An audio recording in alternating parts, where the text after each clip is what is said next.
Jesus in just the letter Aleph. Are y'all tracking? Why? Because it's all about him. Right? It's all about him. For thou art worthy, O Lord, to receive glory and honor and power. For thou hast created all things, and for thy pleasure they are and they were created. Everything exists because of and for Yeshua, who is God. It's interesting that like it's hard for people to ask, well, how can God? Well, first of all, if you can ask the question, how can God, then you're talking about somebody other than God. What does that mean? Well, if he's God, he can do whatever he wants. Like anybody here have a pet? You have a dog or a cat? Anybody has a dog? Okay. Can your dog understand everything you do? No. But your dog has a better chance of comprehending everything you understand than you have of comprehending everything God understands. Okay, let that one marinate. Okay, so the Son of God. And then the letter Shin means destroyed. It represents teeth or fire. But even if you take the letters Aleph, Shin, like this is power or might, strength, and then Shin is destruction. So Aish is a word in Hebrew which means fire, which is like ultimate destruction. Okay? But we see the Son of God is destroyed.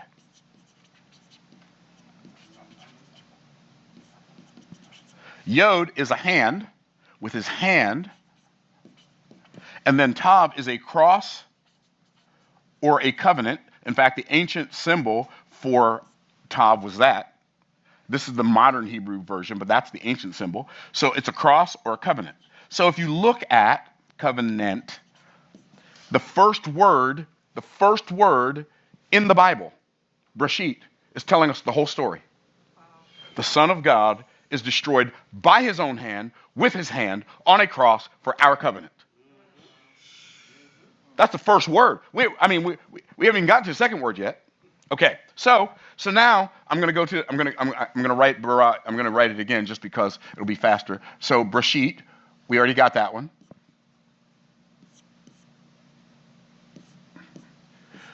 Breshit, and then we see the word bara. And bara, the word bara is it means to speak something into existence. Now, I know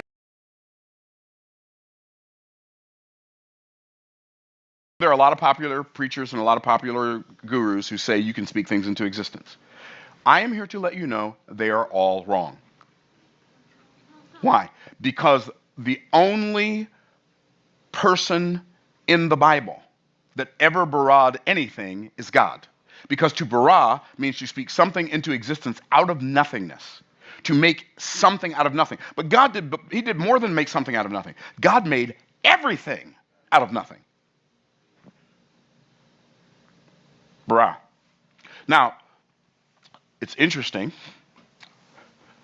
that Beit Resh is what? We talked about it over here. Beit Resh, son, bar. Aleph is what? God. There he is again. The Son of God is there again. Breshit, bara. These three letters are the same as the first three letters right here. And by the way, the word bara means to speak. So when God created, he was speaking. Actually, to speak is debar. To speak is debar. We're going to get to that in a minute. Bara is the Son of God. So in the beginning, God created out of nothing. The Son of God, in the beginning was the Word was God, the Word was with God. The same was in the beginning with God. Does it all fall into place for you? Breshit bara Elohim. I don't even remember how to spell Elohim. Okay. So, but you know what? I'm going to look it up. All right, so, Son of God. Okay, Elohim, there it is. So, the name Elohim is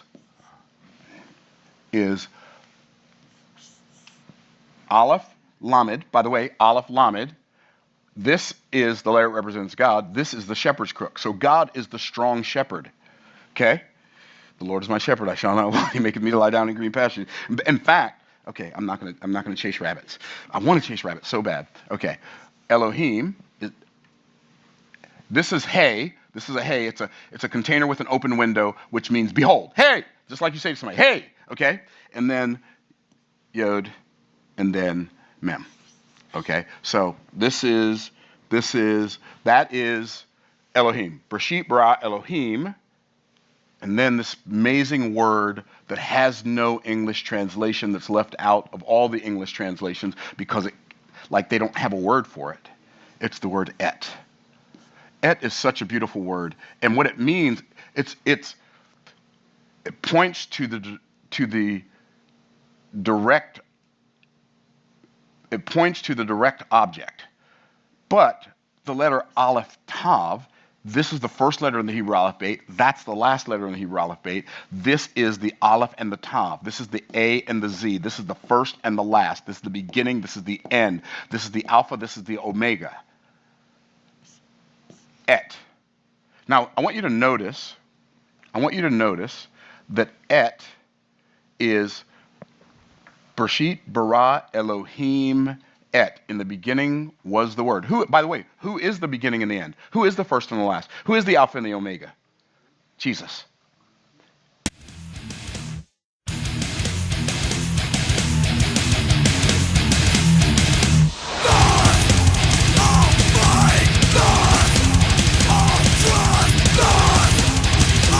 Get over here!